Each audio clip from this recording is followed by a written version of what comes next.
Welcome to Chocolate Cake for the Soul, a cozy space to return to your truth, awaken your energy, and find clarity. I'm Dewi, and I'm here to hold gentle, powerful conversations on healing, intuition, and the unseen energy that shape our lives. So get comfy, and let's take a bite of chocolate cake for the soul together. Hi guys! So today I'll be answering questions that you guys asked in my Instagram, and today's topic is around money. First question. Why do I feel guilty when I spend money on myself even when I have more than enough? So hello. So today's question is around feeling guilty when you spend on yourself. This is actually a very, very common trait for women. Women have been programmed since young to feel guilty, to care about others, to always sacrifice yourself, be the giver, be the caretaker. And then when you actually do something nice for yourself, guilt kicks in. It's actually just a programming. And this, I see this happens a lot more on women than men. So it's just like a computer program. And just like any program, you can change it, you can update it, you can deprogram it.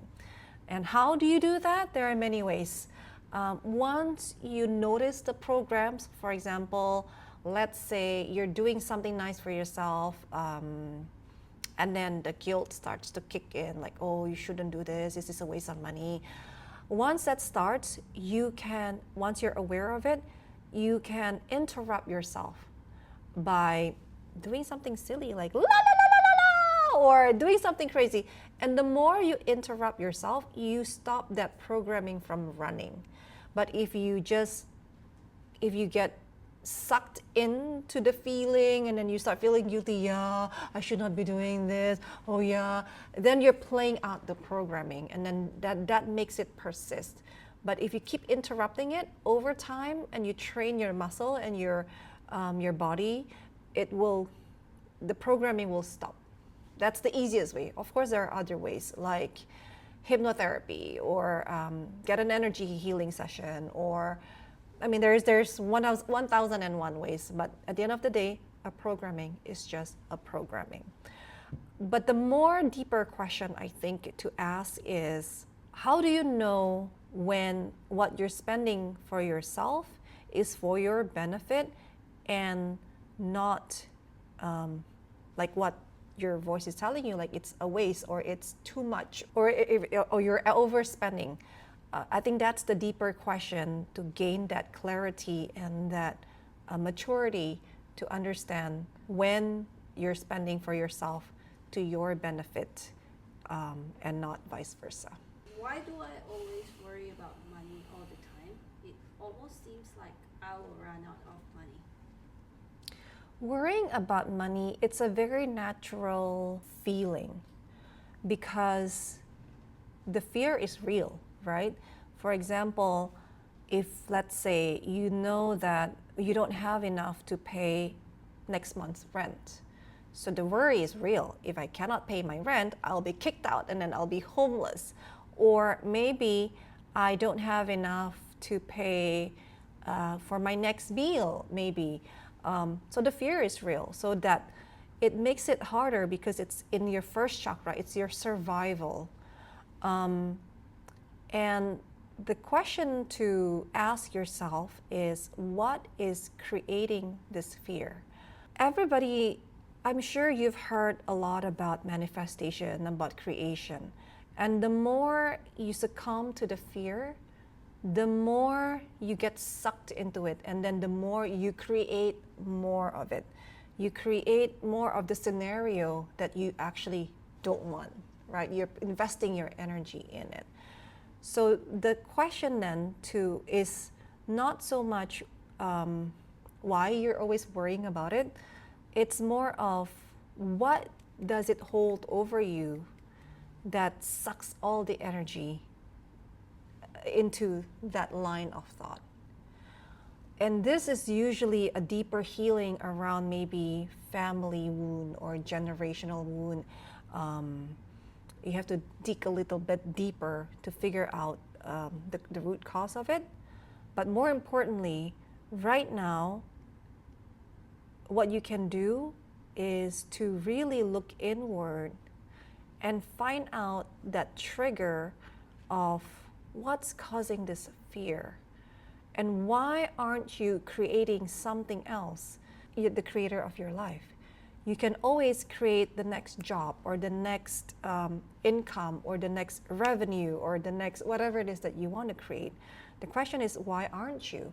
What's holding you back? What's blocking you from doing that? Are you not giving yourself permission to do that? So these are some of the questions that you can explore so that you can be more senior to this fear, and then you can move your energy out of that fear and move it into something that is beneficial for you, like creating that next miracle, like creating that next income or job or whatever it may be, so that you can create the life that you want and not feed this fear. There's also a quote that I want to read out. So it says, understand what fear is. You only have one energy, and you are 100% of that energy. You experience that energy as excitement whenever you filter through your belief system that is in alignment with your true vibration. But when you fear that same energy as fear is when you filter through all this information in your belief system and they are out of alignment of your true self. So fear is basically a belief that is out of alignment with your true self. Let me repeat that. Fear is a belief that is out of alignment with your true self. That's why you're feeling your energy in the form called fear. It's like a messenger that brings you attention to the fact that you have that belief system that you don't prefer. So it gets you to understand that and gives you the impetus to find out what that belief is so that you can let it go and replace it with a new belief that's in alignment with your truth and transform the same energy that you're feeling as fear into energy that you can call excitement. So I feel like this quote or this information relates a lot with that question, so I hope that's beneficial for you. How does our daily mindset or attitude lead us to have better relationship with money? So I noticed that a lot of people don't have a good relationship with money, but they are not aware of it. So for example, I was thinking earlier about a friend. She has a lot of network in the business side. However, she struggles to make deals with all these connections, and these are people who could, you could make a business with them or create a project with them and make profit, out of the business. But that's not something she does. She's good with networking, but not necessarily converting that into money. And I was thinking about that, why some people are like that, and some people it just comes naturally. They can meet the right people, form the right connections, and make successful, profitable business or projects with that person, and so on and so forth. So when I look at this, I see it's more about their personal relationship with money. Maybe there's a belief that says, if it's a friend, you should not do business with them, because if not, then it's not genuine friendship. Maybe there's that belief. So that definitely will stop you from making any or making and having a successful project or business with a friend, right? Or it could be maybe they feel like they don't deserve it. Maybe they feel like I have nothing to offer. So then, so they don't offer anything. Or maybe there's a belief in them that says, it's not good for you to sell yourself or sell your products to your friends because it makes you seem arrogant, maybe, or whatever it is. And notice all of these. These are just programmings and belief system that you have been taught. Don't do this, don't do that. If you do this, it's this. If you do that, it's that. Just notice what your relationship are and how this affects you, especially with money. Another thing that I also notice is when people offer you money. Maybe you're out with them and then they decided to buy you dinner or coffee. And then they pay for your drinks maybe. And then you feel like, no, no, no, no, you should not pay for me. No, no, no, I cannot accept, that small gesture of rejecting money, that shows your relationship with money. Maybe you have a problem receiving, or maybe it's your ego that says, I should be the one paying because I have to show people I have money.